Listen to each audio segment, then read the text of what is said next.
नमस्कार दोस्तों, मैं Rakesh Sharma your mind opener channel से हमेशा की तरह दिल्ली बार एसोसिएशन के चुनावों का अपडेट आपको देते हुए, और इसमें मैं जो शुरू से कर रहा हूं कि आपके सवालात, जितने भी डीबीए के वोटर्स हैं उनके जो सवालात हैं वो डिफरेंट लोगों के डिफरेंट व्यूज़ हैं, और वो चाहते हैं कि कैंडिडेट से उन सवालात को किया जाए, और जो भी कैंडिडेट इलेक्शन में उतर रहे हैं उनसे पूछा जाए कि उनके आंसर क्या है, क्या उनकी मंशा है, क्या उनकी इंटेंशन है, क्या उनका विजन है, किस विजन के साथ, किस एम्बिशन के साथ वो इलेक्शन में आए। और मैं वही सवाल कर रहा हूं। आज मैं इस कड़ी में आपकी मुलाकात करवा रहा हूं हमारे डीबीए के बहुत मशहूर एडवोकेट डीके शर्मा जी।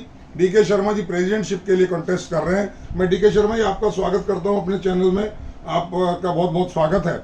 और राकेश जी, मैं सीधा सा सवाल आपसे कर रहा हूं कि आप, जैसा कि सबको पता है, बीसीडी के आप मेंबर हैं और मेंबर ही नहीं, को चेयरमैन भी रहे हैं।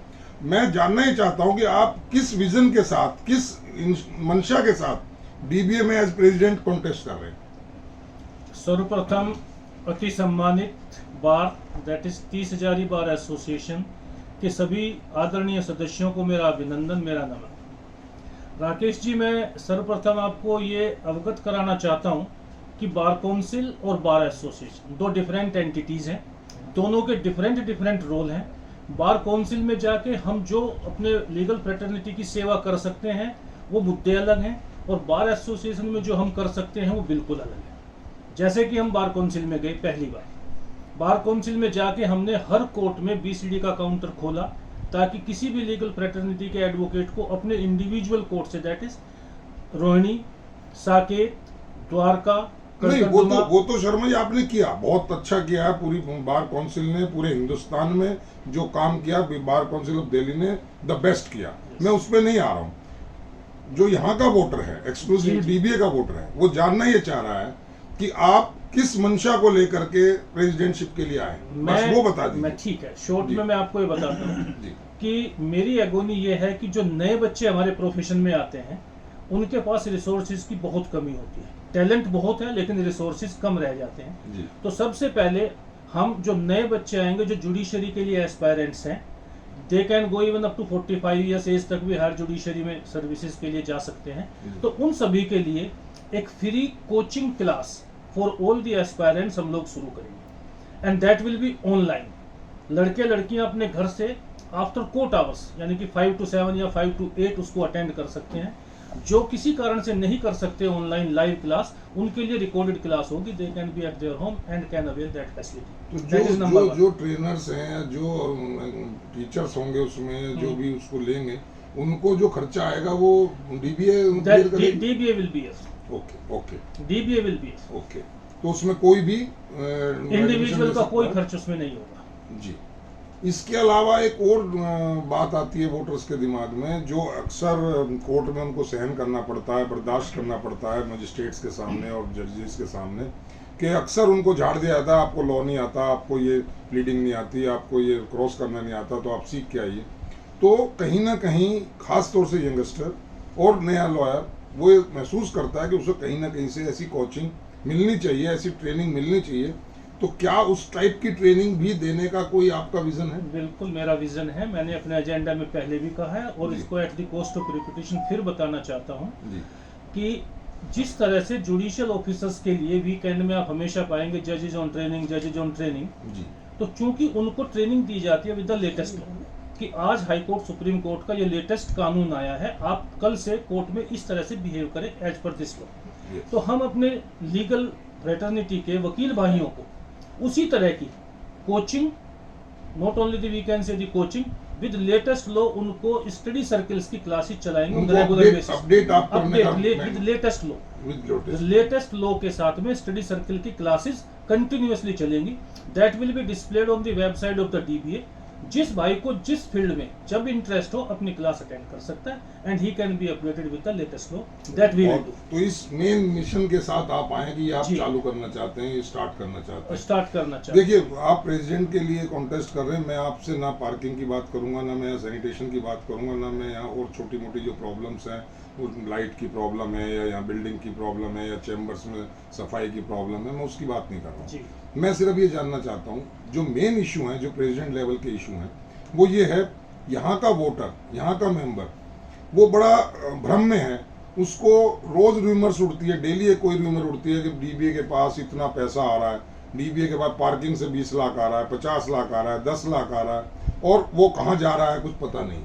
इसी तरह बहुत सारी जो मेंबरशिप का पैसा है, सब्सक्रिप्शन का पैसा है, और दुनिया भर के जो यहाँ पे जो हॉकर्स हैं या शॉप्स हैं या जो और स्टॉल अलॉट किए हुए हैं, उनसे पैसा आ रहा है, नेचुरली आता होगा, किराया विराया जो भी आता होगा, तो उसके बारे में कोई ट्रांसपेरेंसी आज तक नहीं है। तो क्या अगर आप आ रहे हैं तो उसके बारे में कोई आपका विजन है? डेफिनेटली मेरा विजन है जी। ये जो सब्सक्रिप्शन हम लोग लेते हैं या जो पैसा होकर से, वेंडर से, शॉप से आता है, it is a public money. इस पे पब्लिक डोमेन में इसकी वाइट पेपर होना चाहिए। तो मेरा विजन है कि the moment if I assume the office, within 3 months एक वाइट पेपर जीबीएम बुला के सबको सर्कुलेट किया जाएगा। It will be open and not only this time, thereafter every time periodically एक white paper with complete transparency in accounts will be published to all the members of the DBA. वो DBA की website पे भी होगा? DBA की website पे ऐसा तो नहीं कि आप बन के आ जाओ फिर कहो जी इसमें टेक्निकल कुछ खर्चा है, लोग ये करेंगे, बाहर के लोग देखेंगे, ऐसा कुछ? नहीं राकेश जी, ऐसा कभी नहीं हो सकता। ऐसा अभी तक पिछली बार ने शायद मेरे याद में नहीं आता कि ऐसा कोई स्टेप लिया हो, जबकि इसकी डिमांड हमेशा उठती है। I can always assure you कि it will be done positively, और ये मैं इसको कभी भूलूंगा नहीं, क्योंकि ये सबसे मेन एलिगेशंस है, और सबसे पहले इस काइंड के एलिगेशंस को ही हम, पब्लिक का पैसा है, पब्लिक को पता होना चाहिए कि उनको उसके पैसे का क्या हो रहा है और क्या होने वाला है।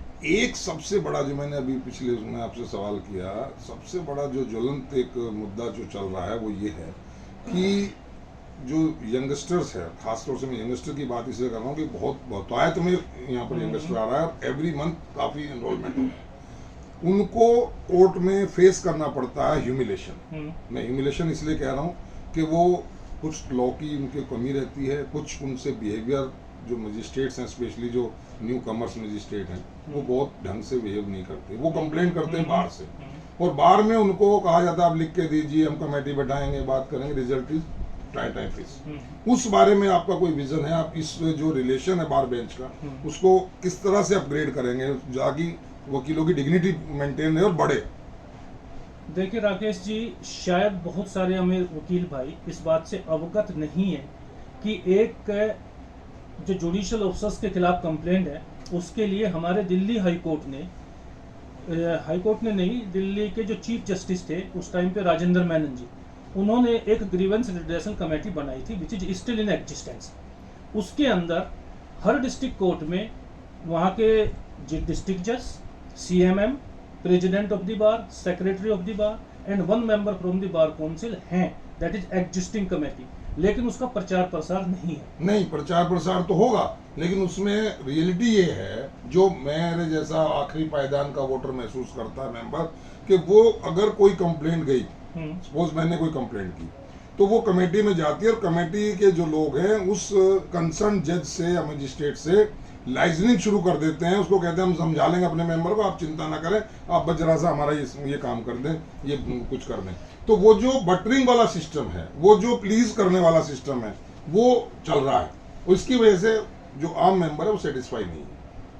इसके बारे में आप क्या करेंगे? आई कैन अश्योर यू कि अगर मैं आता हूं तो I can assure you very well कि इस तरह की कोई बटरिंग नहीं होगी, हम किसी के लिए भी अनफेयर नहीं होंगे। नहीं, उस बटरिंग को नाम ये दिया जाता है कि हमारे कोर्डियल रिलेशन होने चाहिए, उस रिलेशन के चक्कर में, रेस्पेक्ट के चक्कर में बटरिंग शुरू हो जाती है। That relation will not harm the dignity of the advocates. अभी हो रहा, आप महसूस करते हैं? मैं महसूस करता हूं कि आज की डेट में हमारा वो रेस्पेक्ट नहीं है जो बेंच की नजरों में भी जो होना चाहिए।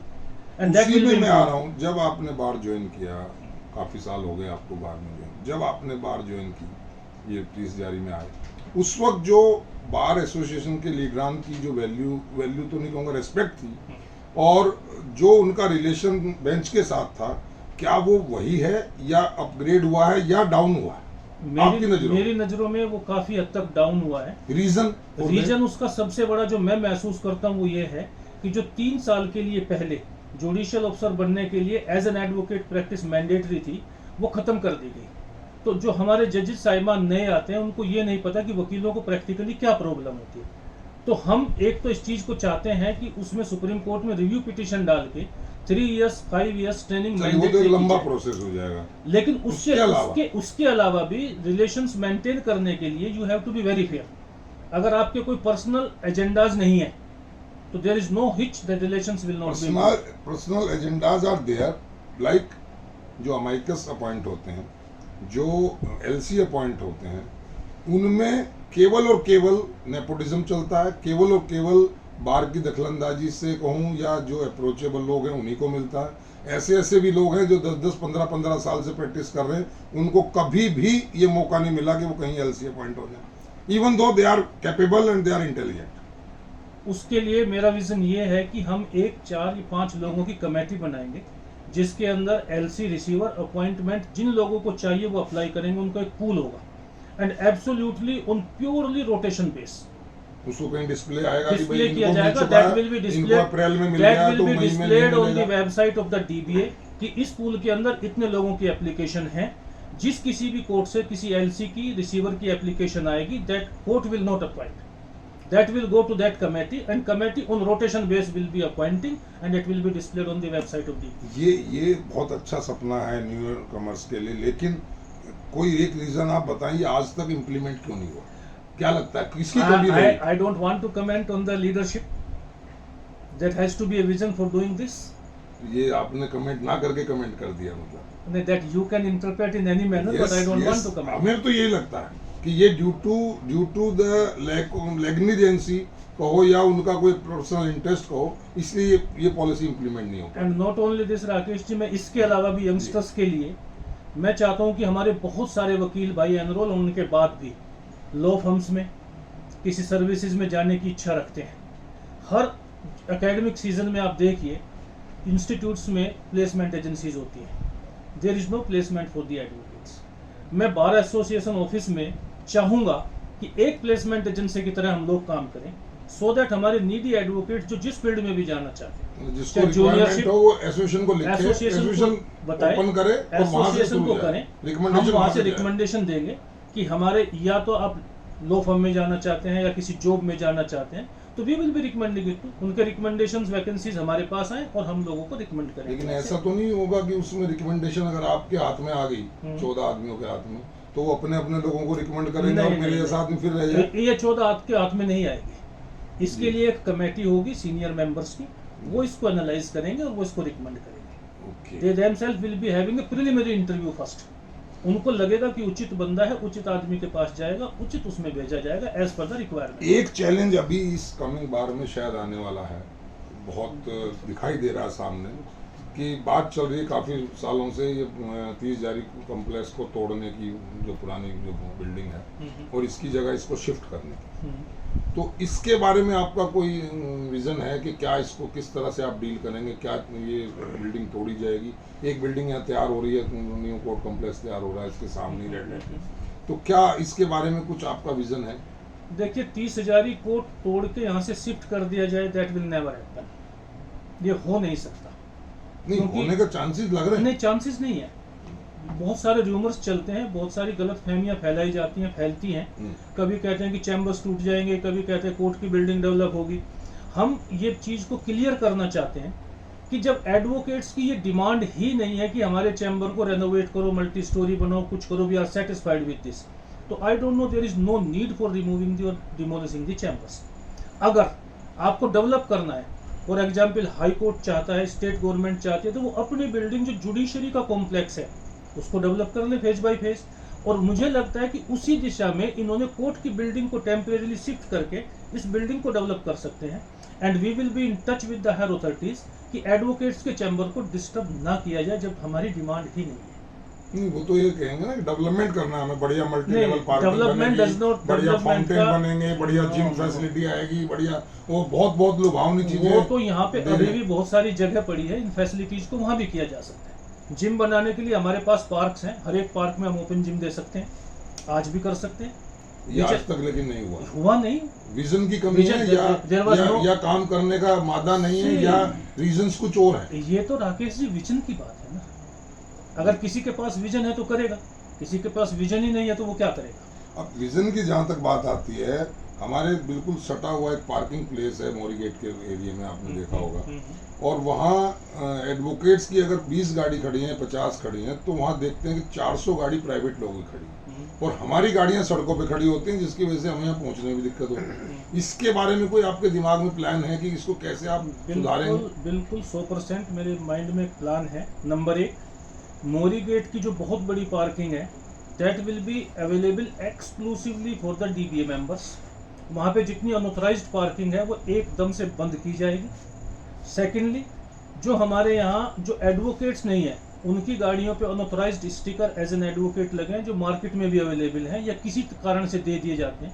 उनकी यहाँ दुनिया भर की गाड़ी खड़ी होती है और उनके कारण हमारे एडवोकेट्स को पार्किंग की प्रॉब्लम है। हम इलेक्ट्रॉनिकली स्कैन्ड स्टिकर का प्रोविजन करेंगे। बैरियर होगा like fast tag on the toll plaza, गाड़ी आएगी, ऑथराइज स्टिकर है तो बैरियर खुलेगा, अदरवाइज नहीं खुलेगा। बट ऑथराइज स्टिकर ही बंदरबाट फ्रीबीज बढ़ती है यहाँ, हो नहीं सकते। जितने एडवोकेट्स हैं, जितने एनरोल्ड एडवोकेट DBA में है, उतने ही स्टिकर छपेंगे, बाई नेम स्टिकर छपेंगे, उसके ज्यादा छप ही नहीं सकते। एक आदमी 2 लेगा तो दूसरे वकील को नहीं मिलेगा, उससे ज्यादा हो गई नहीं। नहीं, एक आदमी ये भी कह सकता है ना, मेरे पास अब 3 गाड़ी है, मैं तो तो कभी कोई गाड़ी लाता हूँ, कभी कोई गाड़ी लाता हूँ। That's not permissible. Available in high court and supreme court also, कि अगर मेरे पास एक स्टिकर मैं दूसरा पेमेंट पे ले लेता हूँ, लेकिन वो कहीं ना कहीं उसकी रिस्पांसिबिलिटी रहेगी। हमारी बार को कुछ करने की एक्सक्लूसिव पावर भी तो हो सकती है जी, तो दैट वी विल डू। उनकी सिचुएशन अलग है, हमारी मतलब आप सिचुएशन उसको अलग है। स्ट्रीमलाइन करने का प्लान आपका डेफिनेटली है? हम स्ट्रीमलाइन कर देंगे। Exit and entry get for parking 30,000 में सेपरेट होंगे। एक तरफ से एंट्री होगी, दूसरी तरफ से एग्जिट हो सकता है। Very well. एक प्रॉब्लम और है जो दूसरे कैंडिडेट्स ने अभी ढंग से उसका जवाब नहीं दिया है। हमारे यहाँ से डेस्टिनेशन बसेस चलती हैं, छोटी बसें, और वो डिफरेंट कोर्ट्स में जाती हैं। आज 6 कोर्ट हो गई हैं, लोगों को भागना पड़ता है। हर आदमी के पास व्हीकल नहीं है, कार नहीं है, मोटरसाइकिल नहीं है, या हर आदमी बहुत सामान लेके जाना पड़ता है, वो प्राइवेट जो पब्लिक व्हीकल है उसको नहीं यूज करता। उसके बारे में आपका कोई विजन है कि आप किस तरह इसको करेंगे? बिल्कुल, मेरा इसके बारे में विजन भी है और बहुत, ये प्रॉब्लम बहुत हल्की है, बहुत बड़ी प्रॉब्लम नहीं है।